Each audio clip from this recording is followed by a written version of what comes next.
was like, ugh. Oh, walking petri dishes. Exactly. Well, it's doing it at OSU too, so. Yeah.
Good evening, everyone. Today is Monday, September 8th, 2025. I've got 7 o'clock, so let's go ahead and call this meeting of the Committee of the Whole to order.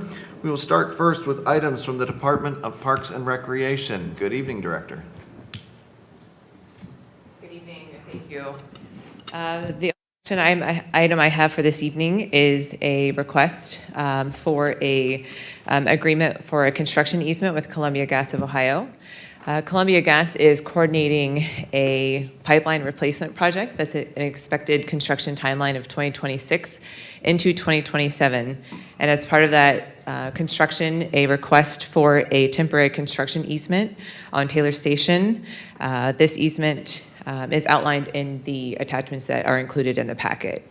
With that, administration is respectfully requesting an ordinance to authorize the mayor to enter into a temporary construction easement with Columbia Gas of Ohio.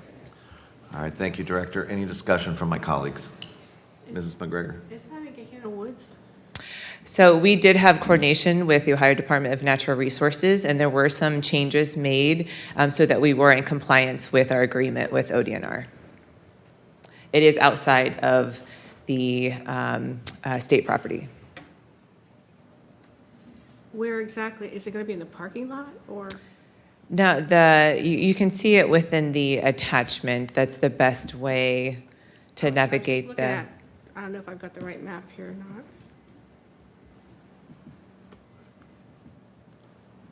Is it the map with the? I don't know, Jeremy, if you can pull it up, if that's helpful.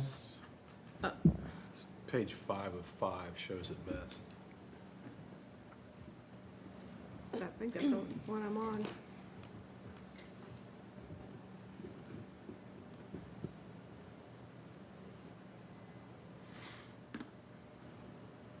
Is this the right one? Yeah, that's the one you're on, Nancy. So this is going to be construction of like a pipeline underground through that section of the park? So this is for it's a construction easement, so it's for any type of equipment, or it's a temporary workspace. Is it just along the road or does it go back into the woods? It's along the road. It's about less than, 0.02 acres. So it's a small slither of property in order for them to be able to host equipment or any other type of storage that's required during the construction. Oh, okay. I see the parking lot now. It wasn't it wasn't Sure. clear on the other one. Okay. All right, okay. Thank you. Sure. Any other discussion on this item? All right, seeing none, we'll go on for first next week and then consent on the 6th. Sounds good. Thank you. All right, thank you, Director. All right, next up, we have items from the Department of Economic Development. I believe I turn to you, Director Gaki.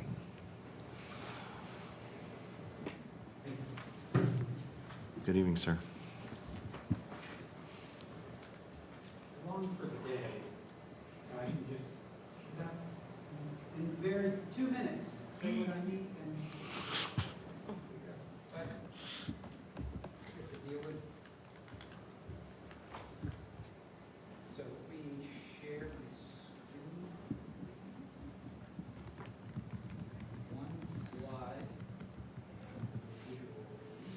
the mic gets switched off, Director?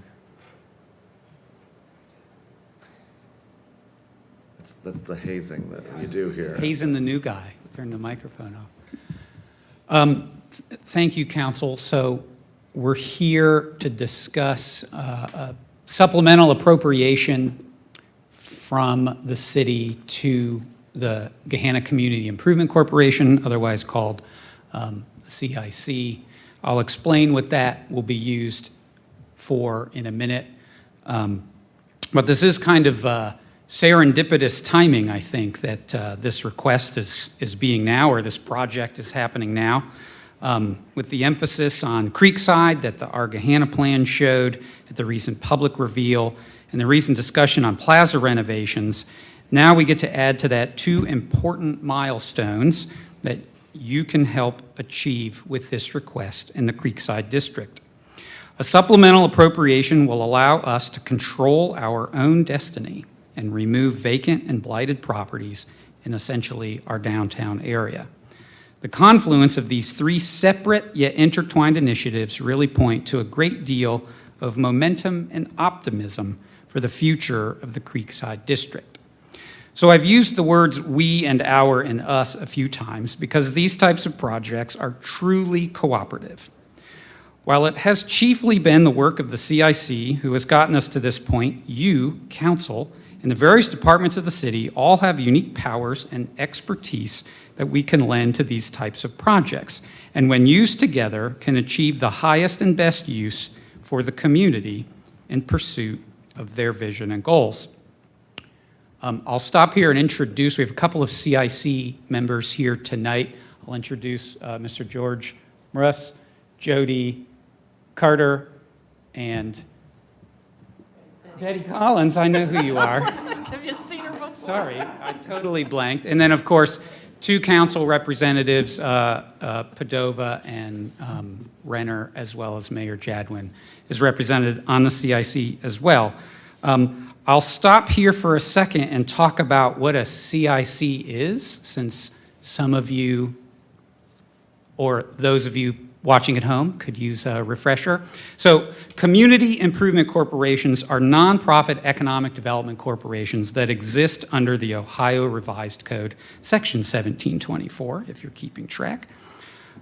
They've existed for decades under state law. Their primary mission is to promote economic and community development in a particular jurisdiction. It's very common for cities across the state, particularly in our region, to have a community improvement corporation that works in partnership, that works together with the municipality to achieve economic development purposes.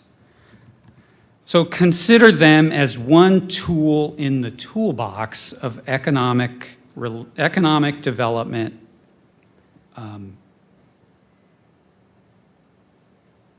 activities. So particularly, you see them used a lot in real estate development, land holdings, land banking, business financing, et cetera. So I can think of some of our immediate neighbors, Westerville, Worthington, a little bit to the north, Dublin, Hilliard, all have active community improvement corporations. Ours is made up of a combination of administration representatives, council representatives, as well as the general public. So it really is that kind of public-private partnership working together for the pursuit of economic, industrial, and commercial needs. So this request is the latest in a nearly 7-year process of attempts to encourage further development in the Creekside District. It has spanned multiple mayors, multiple councils, multiple private owners, multiple private development plans, and so far, those attempts have all been unsuccessful. In 2022, the community cast a vision for development in the Creekside District of a vibrant, mixed-use area that would create more foot traffic, residents, and bolster economic development across the district. That vision identified individual parcels, some of which are represented on the slide, then in private hands that could be acquired and developed.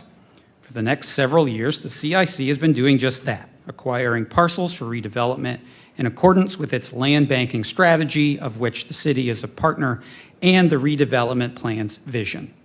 However, and this is kind of the root of the matter, in order to purchase those parcels, a substantial commercial bank loan was necessary.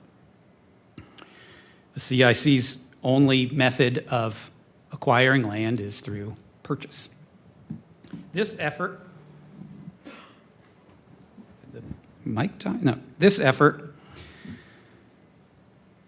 what the economic development world calls site assembly, is an often used strategies of CICs.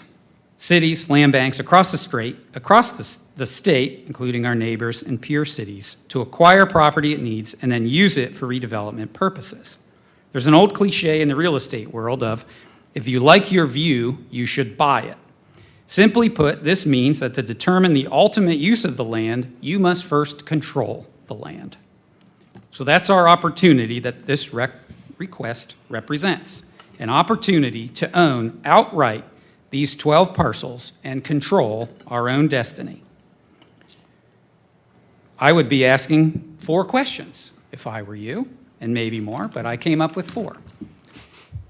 So 1, why now? The CIC has acquired a nearly $500,000 grant to demolish the properties that exist on those 12 parcels through the State Department of Development. These funds must be used and the buildings torn down by December 31st of this year. Paying off the loan would extinguish the mortgages and so the demolition time frame can be achieved. Since the properties themselves were used as collateral, they can't be demolished while the loan still exists. We have to pay off the loan to extinguish the mortgages so that the buildings can then be torn down. You'll notice on the legislation that we're also requesting a waiver. I know those are not preferable, but there is a sense of urgency here to meet the deadline of December 31st. We want to allow plenty of time for demolition because that process can sometimes be unpredictable and undergo delays. You never know quite what's under the ground before you begin the demolition. So a loan payoff sooner rather than later is prudent. Second, the payoff date is targeted to be September 30th, although it could happen before.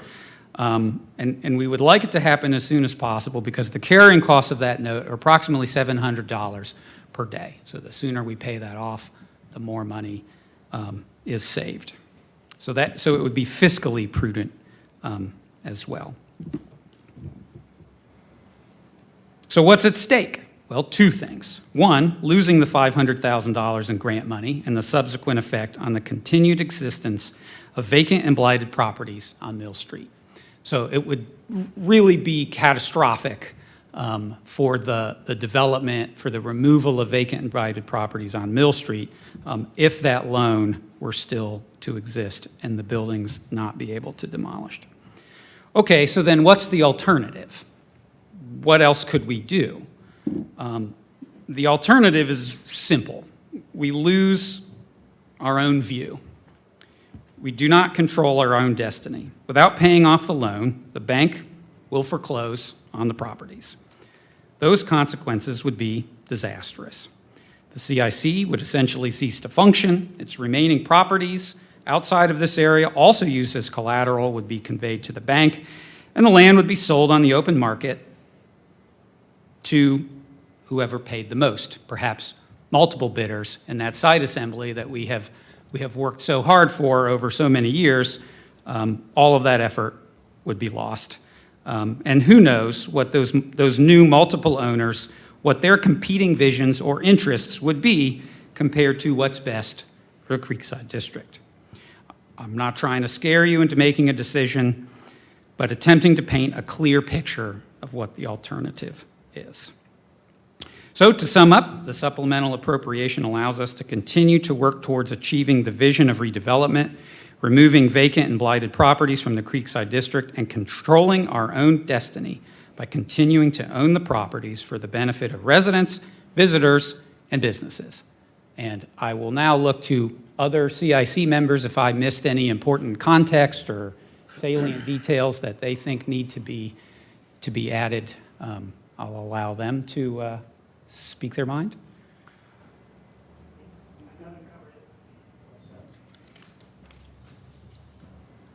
Thank you. All right, thank you, Director. I think I saw Mr. Renner first, a fellow CIC member. That's right. Yes, thank you, Chair. Jeff, very well said. You've woven together a really good story. As somebody who has been a member of the CIC for quite a long time, yeah, I know that there's a break in my membership, but this goes back to 2012, and I'm very proud of my members, my colleagues that serve with me on the CIC. The story, like you just said, was rightly said.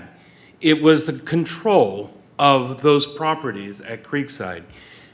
We've had visions of what we wanted to do, but having control and control of our destiny, like you said, is very well put.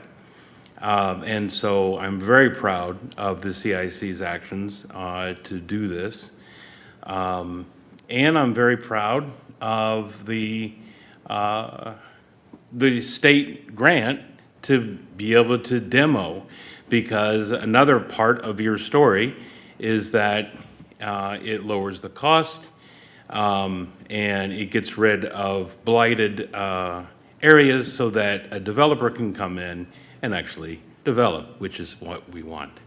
So I am very strongly in favor and support this resolution. But I really wanted to say my hats off to my colleagues on CIC, to the mayor, and to you, Jeff.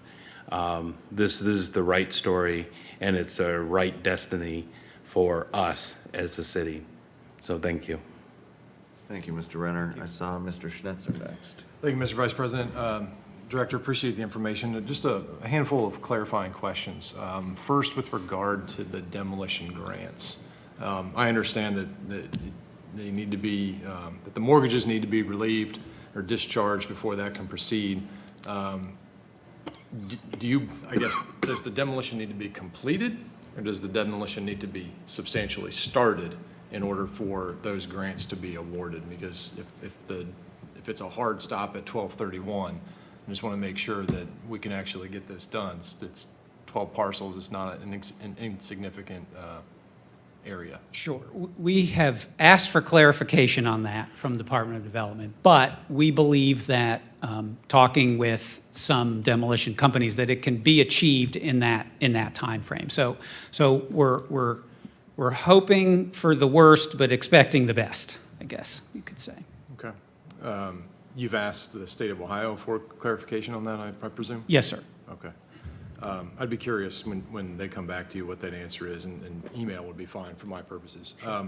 And then with regard to the ask, the meat of the ask, I think you've done a pretty good job clarifying or kind of setting, the goalposts, if you will. On one end is discharge the mortgages through this expenditure. On the other end is allow the foreclosure process to unfold. Is there anything in between, or is it essentially binary? And this is a question that I'm asking just as much as I'm sure there's residents out there that would love to know if there's any other alternative or option here. There's really not.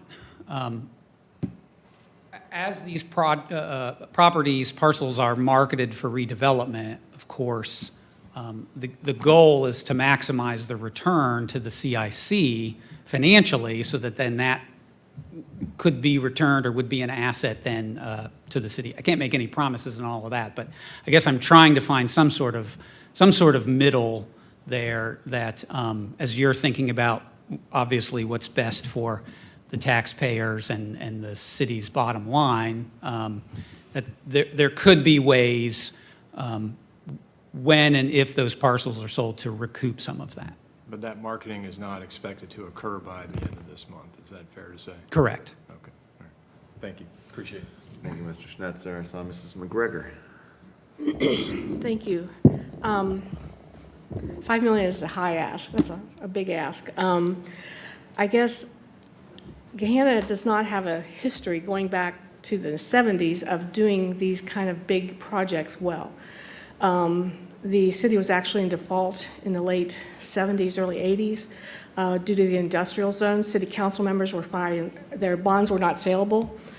City council members were fined $500 each by the Supreme Court, personally. Eventually, with hundreds of thousands of dollars, maybe millions, they were able to restructure it into a viable project that it is today and has done very well. Creekside itself in the 2000s, the land was assembled, didn't turn out the way it was quite envisioned, and it's gone through bankruptcy twice. I have a lot of skepticism that this is going to work.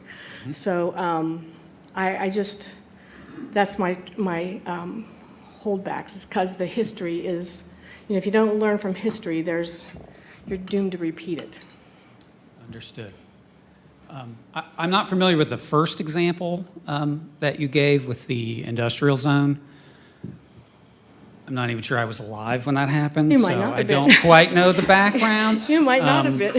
However, those first two efforts in this area that you talked about, as I understand them, were the result of private individuals attempting to develop them themselves. I would say the difference in this case is that you've got the vision that's cast in the redevelopment strategy, the unique powers and the unique organization that CICs are, and the partnership and resources of the city that are sort of all coming together to pull off that vision. So I think we're just better organized, better resourced than those previous attempts. Well, Creekside was put together by the city. The city bought the parcels on Mill Street. And then it was a very similar situation. They acquired those. That's why the post office is where it is today. But those parcels were assembled and bought by the city. Oh, I was speaking about these 12 in particular, Oh, not okay. Creekside itself. Okay. I see. Gotcha. Sorry. My mistake. I'm sorry. Sorry for the confusion. If I may, Director, I think, Madam Mayor, you had a... Well, actually, thank you very much, Mr. Chair. Actually, Director, could you speak a little bit, some of the things that we have talked about before and that we researched as we even ventured into this project was how other communities have invested and what other cities have done in terms of spurring on economic redevelopment, particularly in areas like this that really need revitalization with blighted and vacant properties. I know there were some other communities that we looked at specifically who have taken some similar steps. So I don't know, can you speak to that a little bit? Sure. It's very common for cities to utilize CICs for this kind of site assembly, redevelopment initiative, because CICs have, I mentioned some specific powers outlined in the revised code that allow them to do these kind of things. So it's very common for CICs to sort of be that intermediary between private development and sort of the public good, right? In particular, Whitehall has done this pretty successfully. Lancaster, I'm familiar with the project there where they have been, the Lancaster CIC or the Lancaster Port Authority, which are similar organizations, have been kind of that intermediary real estate holder. And then, of course, in my previous location in Knox County, we had a land bank, but they're very similar to CICs, and every government in the county used the land bank for its real estate development purposes. I would also point to Worthington, Dublin I mentioned, and Hilliard does this pretty successfully as well. Did that answer your question? Yes. Okay. Thank you. Did you have more? And I think CIC has done the best job. There's good people working on this, and they've done, but this has been a big, huge effort. The whole process is what I'm a little bit skeptical of. So, thank you. So Mrs. Jones, excuse me. Yeah, so I want to get ahead of a question that I feel like the community might start to ask. There was slight rumblings on Facebook. The the dollar amount, right? So I think people look at that and go, oh, the city has this much money, you know, where's that money coming from? And this might be a Director Burry question.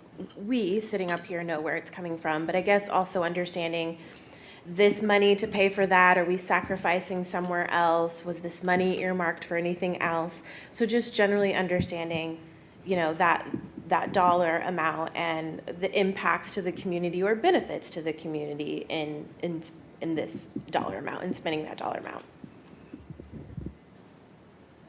I can speak to the second part Yes. first, and then I will have exhausted my knowledge, and I will be way out over my skis on the financial situation in the city. But so the second part was, like, what will this be used for, essentially? Like, What's the benefit to What's the thing? benefit, right? So that redevelopment strategy cast a vision for those parcels in particularly the ones on Mill Street, for a mixed-use development that provides the highest return for the city by adding more residents, more foot traffic, more incomes to create vibrancy across the Creekside District, to pay income tax to the city. Mixed-use development also, you can do things like restaurants, retail, office, hotels, things like that, that really create that vibrancy, that sense of place, that kind of unique identity that people feel connected to around Creekside. I'll also say it's also consistent with the land use plan and the current zoning code. So I would just piggyback two things. Number one, the redevelopment strategy, which Director Gaki mentioned, was informed by the community and the private development community as well. Because at the end of the day, if the community says, I want to build the Leaning Tower of Pisa at Creekside, but the private development community doesn't want to build it and invest in it, then there's no point. So it was making sure we were marrying what the community's vision was for Creekside, as well as what the private development community was willing to invest in. So that's what created the redevelopment strategy. And that strategy also then identified parcels that were ripe for redevelopment. In this case, the parcels that Director Gotke has pointed out, all but one are vacant.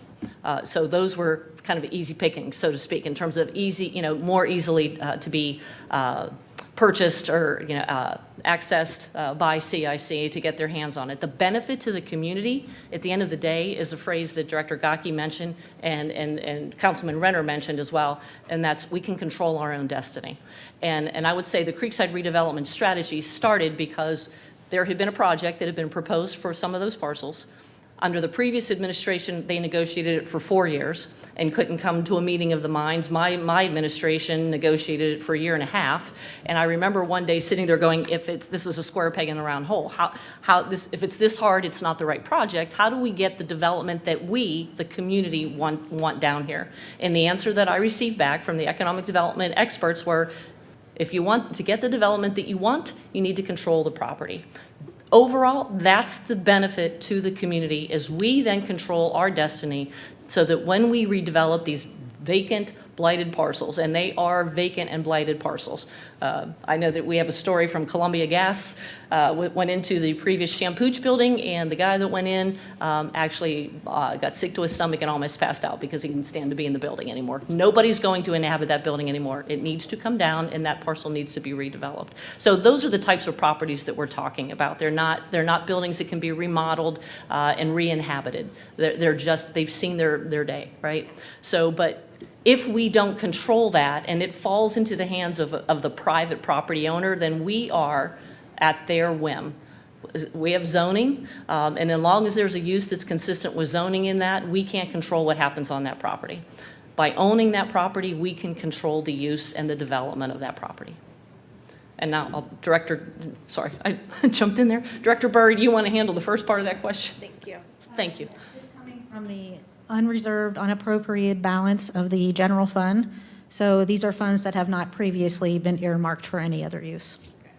And thank you all for the clarification, and really wanted that for the record to go on into history forever, because essentially what we're saying, if we super simplify it, if we don't do this, we don't get the Creekside that the community wanted and to control the vision of Creekside the way that the community has asked for, right? Okay.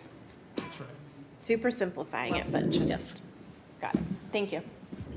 Thank you, Mrs. Jones. And thank you all so much. I share the sentiment of a lot of my colleagues here, also having served on the CIC for my first 3 years on council. I want to extend my thanks and gratitude to you all, for your service on the CIC, but for getting us to this point. I think it was my second meeting on the CIC board when this first came up, and here we are nearly 4 years later. Quick clarifying questions here. Are all 12 parcels slated for demolition? Or by It would the just be 31st? the structures that are on the parcels. But for all 12 parcels at this time? Okay. I believe that's true. Do we have a cost estimate for what demolition would otherwise cost maybe a private entity to do, and why this grant is so important? We are working with a contractor to get an estimate as to what the cost would be. I guess my follow-up would be, if that exceeds the cost of the grant. It would definitely exceed the I cost. assume, that's why, you're picking up what I'm putting down there. So, where does that difference come from then? Out of the 5 million to the CIC, if that's being used to cover the note, or would? It is possible that we would have to come back and ask for a supplemental if that difference was 100,000 or more. But I don't know that it would be that much more for what we're talking about. Again, part of the negotiations that are underway is to see if there's another party that could absorb that difference. I guess I'm wondering if the purpose of the ask this evening is to satisfy the conditions of the mortgage and discharge the mortgage so that we are free to demolish. Or I should say the CIC is free to demolish. If not all 12 parcels are slated for demolition, if that cost is reduced, we don't have to worry about any excess cost from the demolition, is what I'm trying to drive at here. Remains to be seen. Remains, maybe. Okay. yes, I'm not sure how to answer that. I think that's a TBD, yes. Understood. I think the comments about control matter.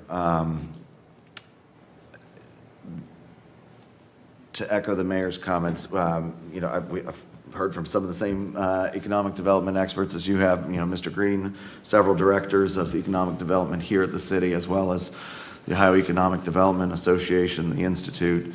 They all say the same thing. If you want to satisfy your city's vision, you must control the properties. You must own the properties. CICs, as Director Gottke said, are a tool for cities to be used. And if you're not using all the tools in your toolbox, you are not doing what you should be doing. So I think this presents a very real opportunity for the city to get the development and the amenities and the facilities that we want for our community, that the community has said to us that they want. I think it's an exciting opportunity. I just have one follow-up here, and I lost my spot. Oh, in terms of the value of the properties, as the mayor was alluding to, the Shampooch, not fit for habitation. Other facilities there are in such disrepair that the cost of rehabbing them is not worth it. I would say to a prospective private developer that would potentially be negotiating with the CIC, the possibility of starting with vacant, demolished land is much more fruitful and huge and a better opportunity for the CIC and the city by extension. I guess that's a very leading question. I'm looking for, am I correct and am I down the right path on that, Director? Your question is it preferable to have vacant land that's demolished than buildings? Yes, sir. Yes. And here, as a city, as a CIC, we have been able to secure $500,000 in grant funds. I think it's a good opportunity, and we should probably take advantage of it.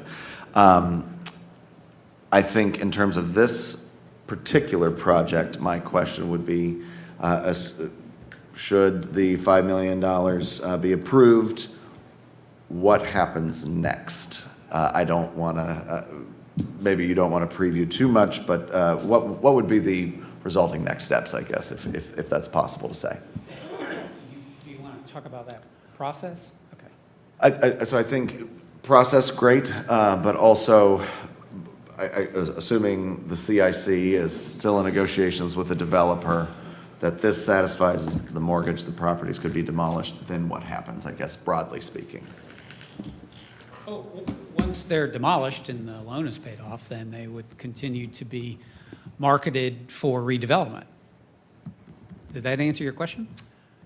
Yes, and by extension, then, yeah, Mr. Renner, I think maybe you're following more what I'm, or you're getting what I'm alluding to. Mr. Weaver, I really do hear what you're asking, and I don't want to get in front, but regardless of what happens, this activity is going to demolish land and lower the cost for any potential development, to your point. Thanks. And I think this is just contained in that simply. Thank you, sir. Gotcha. What he said, Yeah. that's what I'm tracking now. thank you, Mr. Renner. I don't have any, oh, Mrs. Padova, I'm sorry. Thank you. Let's get right over you. My apologies. It's okay. Thank you, Director Gaki, for kind of the whole explanation here of why you're coming to us this evening. And also thank you to the my colleagues on the CIC. This has been my first year on the CIC, but I've learned a lot just in the last, I guess, 8 months. And really respect what you guys have done here to put us in this position and be able to have the control over this area that really is and should be the gem of our city. I talk frequently about, Creekside is the place where you go, you run into neighbors, you see people you meet somebody and find out that they live, 2 blocks over from you. You don't do that in front of Stone Ridge. Or really any other area in our city, maybe parks. But this is definitely an area that I believe is worth investing in, and I think that our community sees that as well. So thank you for bringing this forward, and also thank you for your kind of the explanation that I kind of asked you last minute to incorporate in there of the CIC, just so that then anyone watching at home can also understand what the CIC actually does, because it's kind of one of those acronyms that gets thrown around and people don't always understand exactly what they are used for, and that everybody has them. It's not something that's unique to Gahanna or to Creekside. I don't have a lot of questions because I've been on the CIC, so I've gotten most of my questions out, but just wanted to thank you for the presentation this evening. Thank you, Mrs. Padova. Any further discussion on this item? All right. Seeing none, waiver is requested on this item. So on the regular agenda for next week then. All right, thank you. Thank you, Director, and thank you for the presentation, and thank you to the members of the CIC for being here this evening. Appreciate your time. Last up this evening, we have items from council members, and I'll turn to Councilmember Padova. Thank you. So we have a joint resolution and proclamation to recognize September 28th as National Good Neighbor Day in the city of Gahanna. In my house, we are watching a lot of Daniel Tiger all the time. And if you have a little one that is doing the same, you've probably heard of Neighbor Day, which is what kind of sparked this idea. Daniel Tiger is inspired by Mr. Rogers and being a good neighbor. Just a great message that I think that, really all of society could kind of use right now. So I got together with the mayor a few months back, and we kind of talked about this idea and how it piggybacks off of supporting Gahanna Together Day, which we've done for the last couple years, or I guess since 2020 now. Time flies. And then in looking at if there was such thing as a Neighbor Day, I found that Jimmy Carter made National Good Neighbor Day an actual holiday in 1978. So that is what we will be recognizing on September 28th, which actually happens to also be the Mill Street Market. So I am in talks with the Historical Society on trying to incorporate some of the this into the market as well, and trying to promote that a little bit. And I'm also partnering with the library. And on the 27th, at their 11 a.m. story time, I'll be letting the little ones and the parents know about National Good Neighbor Day on the following day, on the 28th.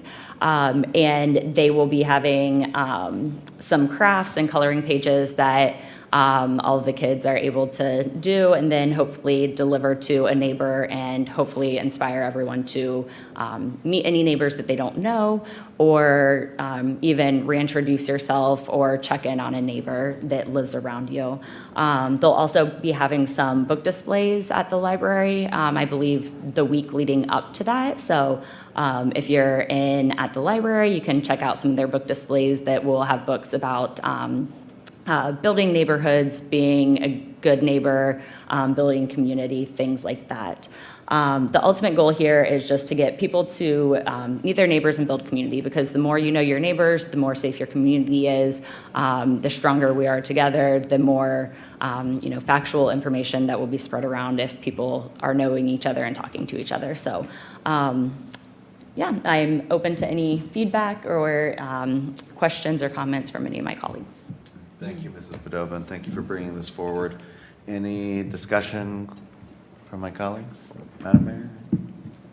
No, I think that was a great recitation. I was thrilled when Councilwoman Cordova mentioned it to me, because again, I think it's a wonderful extension of what we started with supporting Gahanna Together Day.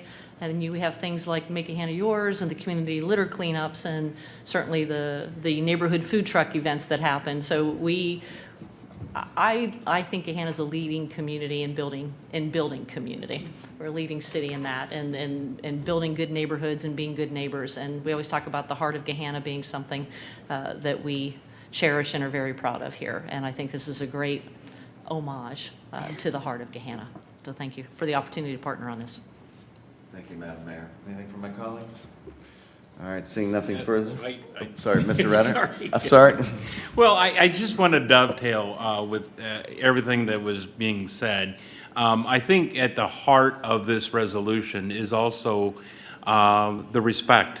And one of the things that I'm very proud as a member of this community is how respectful we are, even though that we have very, very wildly different opinions. But this is actually mindful and reminding us to be respectful and to say hello. So thank you. Thank you, Mr. Redder. Appreciate it. All right, seeing nothing further for the resolution, we'll put this on for consent next week. All right. Anything else for the committee this evening? Seeing nothing further, we'll adjourn. Thank you, everybody. Have a great evening.